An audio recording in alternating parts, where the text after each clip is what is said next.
Boa noite a todos aqui.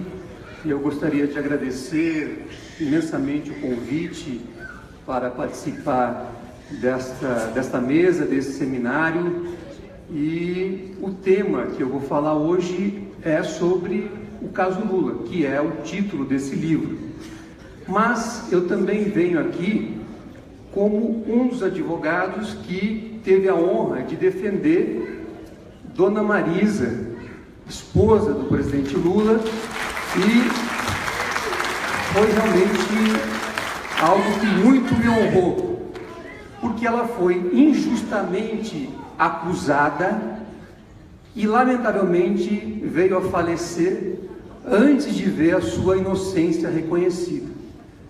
E mais do que isso, mesmo depois de ter falecido, o judiciário se recusa a declarar a sua inocência. A lei prevê expressamente, o Código prevê expressamente que, na hipótese de falecimento, o juiz deve decretar a absolvição sumária da pessoa que foi acusada. Mas, a despeito dessa previsão legal expressa, até hoje nós não conseguimos ver a declaração da absolvição sumária da Dona Marisa.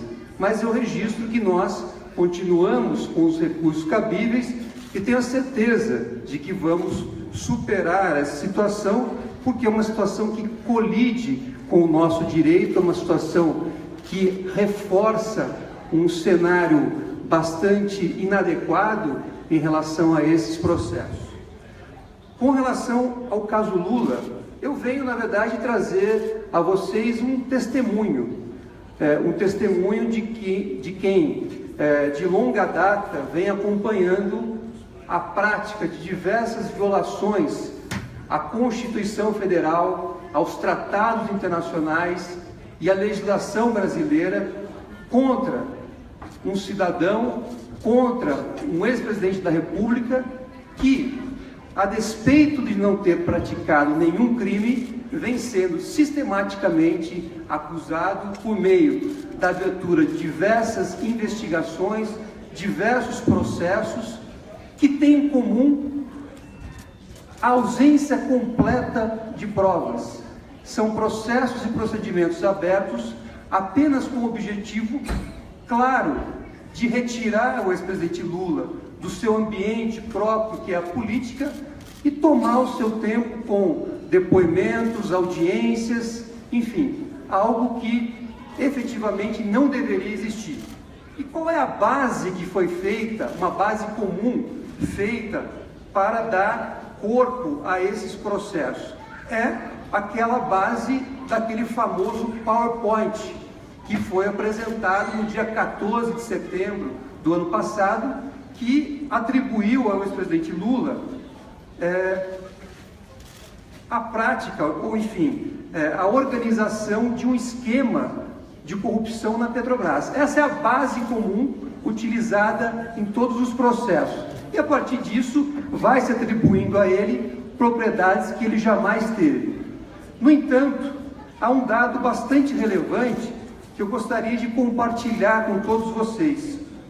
Essa base da acusação que diz respeito à Petrobras foi categoricamente desmentida, ao meu ver, por meio de duas declarações prestadas por duas das maiores empresas mundiais de auditoria. Eu falo da KPMG e da Price. Essas duas empresas de auditoria encaminharam ao juiz Sérgio Moro recentemente 2 ofícios dizendo que essas empresas, como auditoras da Petrobras, jamais identificaram um ato ilegal ou um ato de corrupção praticado pelo ex-presidente Lula. Então, são ofícios bastante esclarecedores. Eu peço a vocês licença para ler um trecho desses ofícios, pela relevância do documento. Diz a KPMG, num ofício aqui datado 17 de maio de 2017, durante a realização de auditoria das demonstrações contábeis da Petrobras, que abrangeu os exercícios sociais encerrados no período de 31 de dezembro de 2006 a 31 de dezembro de 2011, efetivada por meio de procedimentos e testes previstos nas normas profissionais de auditoria, não foram identificados pela equipe de auditoria atos envolvendo a participação do ex-presidente da República, Luiz Inácio Lula da Silva, na gestão da Petrobras, que pudessem ser qualificados como representativos de corrupção ou configurar atos ilícitos. Esse, então, é um texto que foi subscrito por uma empresa multinacional de auditoria, a KPMG, e enviado ao juiz Sérgio Moro recentemente. Há um outro ofício também da Price, no qual ela diz: no período em que atuamos como auditores independentes da companhia, ou seja, da Petrobras, exercícios sociais de 2012 a 2016, não foram identificados nem trazidos ao nosso conhecimento atos de corrupção ou atos ilícitos com a participação do ex-presidente Luiz Inácio Lula da Silva. Então, portanto, esses dois documentos que eu deixo à disposição de todos vocês representam a prova inequívoca de que todas essas acusações que foram feitas com base naquele PowerPoint ruíram, porque não há nenhum ato ilícito ou de corrupção que possa envolver o ex-presidente Lula. Essas provas são também confirmadas pelo testemunho de mais de uma centena de pessoas que já depuseram nos processos que foram abertos contra o ex-presidente Lula. E todas elas, sem exceção, além de não terem confirmado as acusações, reconheceram que o ex-presidente jamais praticou um ato ilícito na Petrobras e também que ele não é dono dos imóveis que lhe são indevidamente atribuídos pelos acusadores. Então, esse é o quadro que hoje nós, como advogados, verificamos nesses processos e procedimentos, que é um quadro bastante diferente daquele que os acusadores buscam transmitir à população e daquele que alguns setores da imprensa também insistem em divulgar. O quadro probatório dessas ações, longe de ser desfavorável ao ex-presidente Lula, na verdade mostram a sua inocência, mostram que ele não praticou qualquer crime. Por isso, hoje, o caso Lula, na verdade, praticamente se confunde com a defesa do Estado democrático de direito e com a defesa da democracia. Por quê? São tantas as violações praticadas, tantas atos ilegais, atos que violam a Constituição e os tratados internacionais, que ainda não foram corrigidos como deveriam ter sido pelo nosso sistema recursal.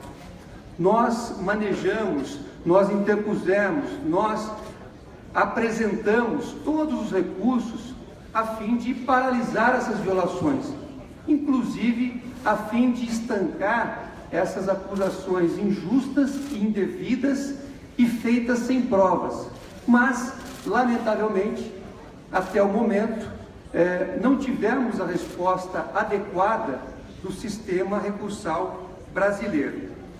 Como todos vocês tiveram conhecimento, esse quadro motivou também que nós levássemos o caso do ex-presidente Lula à ONU, por meio de um comunicado feito em julho do ano passado ao Comitê de Direitos Humanos da ONU, mostrando que ele é vítima de uma perseguição aqui no Brasil, uma perseguição que busca, como eu já disse aqui, atrapalhado, ainda será julgado pelo Comitê de Direitos Humanos da ONU, e nós acabamos de reiterar o pedido feito em julho do ano passado, no último dia 22 de maio. Esperamos realmente que a ONU possa contribuir para restaurar na sua plenitude o Estado de Direito que se encontra bastante afetado hoje aqui no Brasil, como já disse aqui o Emir, enfim, na sua fala, fez registros importantes de como hoje o Estado de Direito, a democracia, vem sendo atacadas por atos ilegais que muitas vezes vêm do próprio poder judiciário ou, enfim, de um juiz de primeiro grau que hoje busca o reconhecimento, um protagonismo que, ao meu ver, é incompatível com o próprio ato, com a própria atividade do juiz. Hoje nós estamos aqui num seminário internacional. Eu acredito que muitos de vocês que estão nos assistindo não reconheçam como adequada a conduta de um juiz que, ao invés de julgar uma ação, ao invés de analisar um processo e falar nos autos, que passa a fazer manifestações públicas, inclusive cíticos, e não os juízes.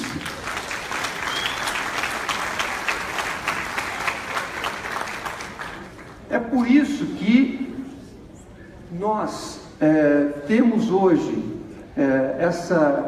esse trabalho também de expor os elementos de defesa do ex-presidente Lula, porque esse caso acabou saindo efetivamente daquilo que se espera de um ambiente judicial, um ambiente de serenidade, de discrição e de discussão no processo, nos autos, para se transformar efetivamente num verdadeiro debate público em que a opinião pública passa a ser solicitada para guiar a decisão que será proferida.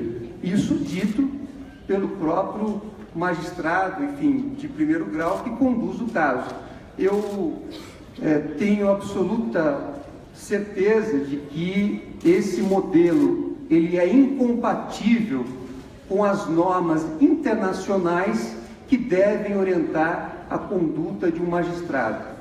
Nenhum de vocês, nem aqui no Brasil, nem no exterior, devem achar normal um contexto, um cenário como esse.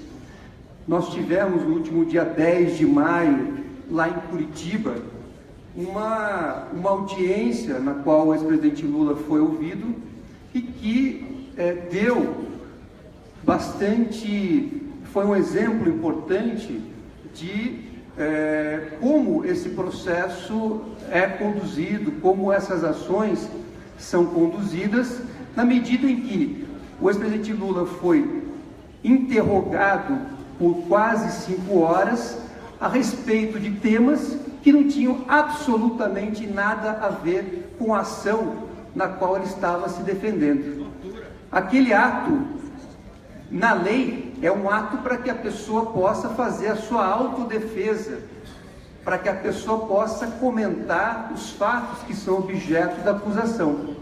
Mas, naquela oportunidade, o ex-presidente Lula foi indagado sobre temas absolutamente estranhos da ação, inclusive chamado a dar opiniões sobre julgados que nada tem a ver com aquela ação. Enfim, é um ambiente absolutamente incompatível com a legislação e que demonstra claramente a utilização dos meios jurídicos e do ambiente judicial para promover uma perseguição política, tema inclusive que vai ser tratado aqui pela Valesca. Eu finalizo a minha exposição dizendo que é muito importante, diante desse cenário que se criou, que todos busquem saber efetivamente qual é a realidade desses processos, dessas investigações, qual o conteúdo que existe nesses processos, quais são as provas que são produzidas, para que vocês possam efetivamente fazer um juízo sem a contaminação daquilo que buscam transmitir tanto alguns atores do processo, como também setores da imprensa. É um caso que, sem dúvida alguma, não vai se encerrar numa decisão de primeiro grau ou de segundo grau, porque é um caso com tantas violações, tantas ilegalidades praticadas contra uma pessoa da projeção do ex-presidente Lula, da projeção não só nacional como internacional, que será um caso certamente analisado pela história. Nós tivemos a oportunidade, eu e a Valesca, de nos encontrarmos com alguns juristas internacionais que tiveram conhecimento desta perseguição que hoje o ex-presidente Lula sofre no Brasil. São juristas renomados, um deles o professor Ferraioli, na Itália, e todos eles ficam espantados em saber daquilo que hoje ocorre aqui no Brasil em relação ao ex-presidente Lula, a essa perseguição. O professor Ferraioli, inclusive, fez uma exposição no Parlamento de Roma, dizendo que há 50 anos atrás, ele e a Fundação Baço, da qual ele faz parte, olhavam para o Brasil com preocupação com aquilo que acontecia no regime militar. E que hoje, 50 anos depois, eles voltam a olhar para o Brasil preocupados com a perseguição que está sendo imposta ao ex-presidente Lula. Então, essa cena, para mim, marcou bastante e define hoje o que é o caso Lula e a atenção que, inclusive, renomados juristas internacionais estão dando ao caso e que certamente irão contribuir e apontar todas essas arbitrariedades para que, num juízo histórico, se reconheça aquilo que o ex-presidente Lula passa e ainda passará, e aquilo que também Dona Marisa passou e infelizmente não teve a oportunidade de acompanhar o desfecho. Eu agradeço a todos pela oportunidade e me coloco à disposição para qualquer dúvida que eu possa esclarecer. Muito obrigado. Obrigada, Cristiano. Nós vamos passar agora para a advogada Valesca Zanin.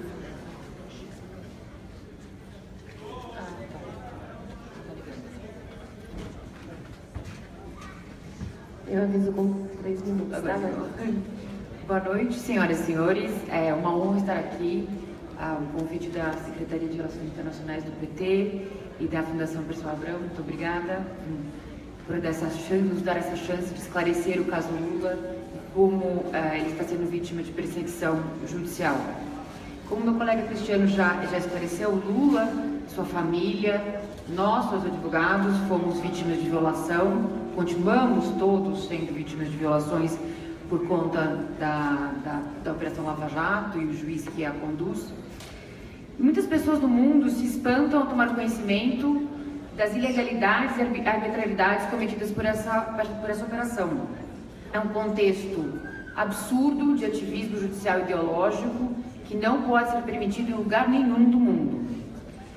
Nós identificamos esse fenômeno em todas as suas dimensões e características como lawfare. Lawfare é a junção das palavras law, lei, e warfare, guerra, portanto, criando a guerra jurídica, a guerra que é política e é travada nos tribunais. O lawfare, ele em sua definição, é a má utilização das leis e da sua violência para perseguição política, deslegitimação de um inimigo político eleito por uma classe determinada. É um ataque jurídico assimétrico, portanto, do mais forte para o mais fraco.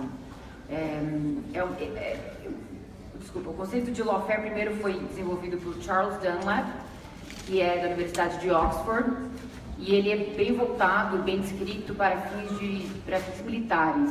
Daí nós temos o mais moderno, que é o John Comaroff, de Harvard, que é sul-africano, que descreve com propriedade todas as táticas e como essa tática de lawfare, essa guerra, ela é utilizada para a deslegitimação de um inimigo político eleito, que no caso aqui é o presidente Lula. É importante que todo mundo esteja familiarizado com o conceito de lawfare, como ele é lutado, porque ele é identificado em todas as partes da América do Sul, na África do Sul, na Europa, na Índia. Ele é um fenômeno mundial que deve ser estudado, porque hoje em dia é a tendência da política, e não do jurídico, da política. O lawfare, ele funciona tridimensionalmente como warfare. A primeira dimensão é a jurisdição.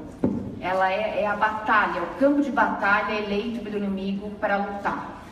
Então, da mesma maneira que no warfare você tem a escolha geográfica de um campo de batalha, ou melhor campo de batalha para um ou outro lado, no lawfare é a jurisdição. Então, onde essa batalha vai ser travada? E tem que se observar com muito cuidado, porque a jurisdição de Curitiba foi cuidadosamente escolhida para que Lula fosse deslegitimado e demonizado publicamente e não juridicamente. Então isso deve ser objeto de mais estudos. Na segunda dimensão nós temos as leis, que no warfare é a arma com que se luta a batalha. E no lawfare, a lei é a lei escolhida pelo inimigo para, mais uma vez, retirá-lo da vida política, retirá-lo da sua legitimidade conquistada. É muito importante aqui, no caso do presidente Lula, foi a lei criminal, mas ela pode também ser a lei eleitoral, como em outros casos que nós temos na América Latina, no próprio Brasil, também é uma arma. Na terceira dimensão, e a mais importante, nós temos as externalidades. E aqui quem atua como protagonista é a mídia. Então você cria a presunção de culpabilidade, violando a presunção de inocência que todo cidadão do mundo tem direito. Você cria acusações difusas a um ponto que ninguém mais sabe do que a pessoa é acusada, portanto não conseguindo mais identificar violações ou permitindo que alguém possa vir a condenar a pessoa sem provas. Então trata-se sem dúvida de um plano em massa para demonizar o ex-presidente Lula e eventualmente retirá-lo de uma possível candidatura à presidência da República em 2018. É importante dizer que nesse plano da terceira externalidade, um comentarista muito famoso do maior conglomerado do Brasil de mídia falou que levou 10 anos para que eles conseguissem reunir as condições políticas, e veja bem, não jurídicas, mesmo que essa batalha seja travada nos tribunais, para que eles conseguissem reunir as condições políticas num cenário apropriado para prender Lula. Isso é um escândalo. O Jornal Nacional se utilizou de 18 horas nos últimos 12 meses. 18 horas de propaganda negativa contra o presidente Lula. Isso só no Jornal Nacional. Se você somar os 4 ou 5 programas diários de notícias que a Globo tem, é um número astronômico, só de publicidade negativa. Não há nenhuma publicidade nem neutra nem positiva. Então o Lula ele é vítima de um imenso complexo caso de lawfare, onde as seguintes técnicas são identificadas, que é o uso de ações supérfluas ou frívolas, sem qualquer mérito, sem qualquer materialidade, que é o abuso de autoridade para prejudicar e deslegitimar o adversário, o uso constante de ações judiciais para descreditar o adversário, a tentativa de influenciar a opinião pública usando a lei para conseguir propaganda negativa, como eu já expliquei na terceira dimensão, que é a externalidade, a promoção de desilusão popular, isso é muito importante, que é uma das táticas mais famosas do lawfare, e críticas ao uso de direitos e procedimentos internacionais para denunciar o Estado, nós sofremos isso, bloqueio e retaliação por políticos de tentar utilizar recursos legais disponíveis, acusação dos atos do adversário como imorais e ilegais na tentativa de frustrar seus objetivos contrários e, finalmente, a ocupação dos meios temporais e dos recursos financeiros do inimigo. Essas táticas são diariamente utilizadas contra o ex-presidente Lula e é um ataque assimétrico. Então, o que a gente presencia é uma forma, um grande ato que visa deslegitimá-lo e afastá-lo de sua vida pública. Ele retira o Lula, ele visa retirá-lo diariamente da sua atividade, que é fazer política. Ocupação do tempo inimigo. E ele fica, na realidade, a tentativa é essa. Primeira tentativa, primeiro objetivo.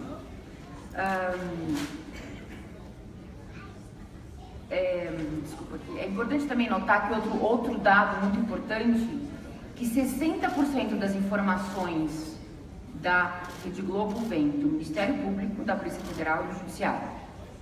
Então, eles criam a parceria perfeita para a deslegitimação do Lula. Se você considerar que a maioria das informações é produto de vazamento ilegal de procedimentos jurídicos e de investigações conduzidas sob suposto sigilo, a gente tem um escândalo gigantesco, porque é um ciclo de atos ilegais de violação do direito ao devido processo legal pelas próprias instituições responsáveis por protegê-lo. E a imprensa desenvolvendo o papel de cúmplice. No final, é importante que cada um de nós brasileiros, o cidadão do mundo, né, se pergunte em que tipo de Estado de Direito nós queremos viver. Se é um Estado de Direito ou um Estado governado pelo direito. Esse segundo parece perigoso. Então, nós brasileiros estamos numa encruzilhada e a gente tem que saber que caminho nós queremos tomar. A história mostrou o que acontece quando a gente se desvia do Estado de Direito, do Estado democrático de direito. E nós não podemos permitir que isso aconteça de novo. De violação em violação, o nosso Estado de Direito é todo dia enfraquecido. A nossa democracia recente é todo dia enfraquecida. E é importante que todo cidadão do mundo observe o Brasil, porque nós somos uma visão triste do que alguns países podem vir a se tornar. Hoje nós vivenciamos um total, na verdade, professor em inglês, na verdade, total violação das leis, inclusive o próprio tribunal, a TF4, que julgou por 13-1 sua corte especial, que a Lava Jato está acima da lei, ela não precisa seguir a lei. Então, para legitimar atos ilegítimos, violações de direitos humanos, de garantias fundamentais, nós cada dia enfraquecemos as nossas leis e nosso Estado de Direito. Um mal não combate um outro mal. A corrupção não deve ser lutada dessa maneira. A corrupção sim deve ser lutada, deve ser enfrentada, sempre dentro do Estado de Direito, nunca se desviando dele. E hoje o que nós vemos é isso. E a história nos conta que a corrupção já foi motivo de muitas atrocidades no mundo, em todos os lugares do mundo. Então nós não podemos permitir que isso aconteça no Brasil e nem em outro lugar do mundo. Todo cidadão deve estar atento ao caso Lula, às arbitrariedades, às violações, para que não aconteça, nem mais aconteça no Brasil e nem em outro lugar do mundo, e para que a gente consiga resgatar o nosso verdadeiro Estado de Direito e não aparente Estado de Direito. Boa noite.